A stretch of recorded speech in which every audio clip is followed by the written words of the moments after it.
What's happening, everybody? This right here is the PlayStation 5 that we finally got our hands on. So in this video, we're going to be going through all the details of how to set it up and all the goodies that it comes with. If you didn't know, PS5 has different versions of it. It sometimes have some very promotional and exciting games alongside with it. That affects the pricing as well. So inside the package, it will always have all of these accessories.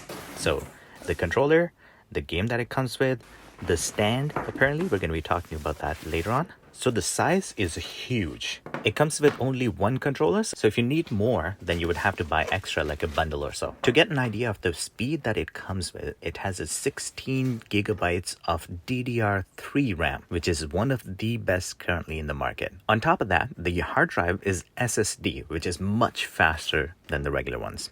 You probably already know that. Not only the size itself, but it has a lot of weight to it as well. The bottom button right here is basically a screw that you unlock and use that to sit it up straight in a vertical position. Since they tried to be a bit more creative with how you want to lay it down flat or position it straight up vertically, they have all the instructions in this menu right here. If you want to put it sideways, it's much easier to set it up. You can simply snap on this black base that comes with it, and it can easily help you set it up just in that position. The reason I wanted to lay it flat like this is because I didn't have that much space in where I wanted to put it, and I would have to give props to the engineers who came up with this idea, and it actually fits perfectly in that space. Now, if you want to connect it to the TV, ideally you want to connect your console in the ARC HDMI option, just so whenever you turn that console on, it'll automatically turn on your TV as well. You probably already know this, but if you want to connect your controller to the console for the first time, you simply plug it into the console itself using the wire that it comes with, and it'll connect automatically. There might be a software update that it might go through, but that'll be just once in a while. In the setup process, the first step is choose the language and then connect it to your Wi-Fi. The reason for internet connection is so it can update the software that is required for it to start working with all the security features and everything like that. It does let you choose a bunch of graphics option in terms of the HDR graphics, as well as choosing whether you want to charge your controllers in the rest mode or not, which I would highly suggest to do because it's very useful. Now, while all the updates are going on, you can simply scan this barcode that shows up, go through the setup process while the updates are going on simultaneously.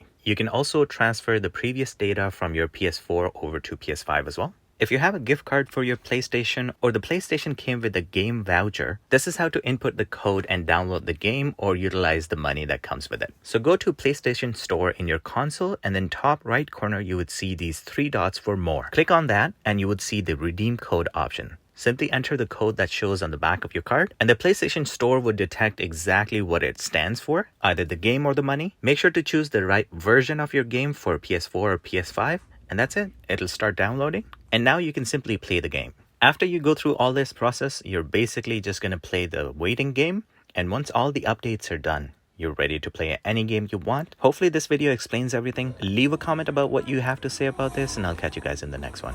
Peace.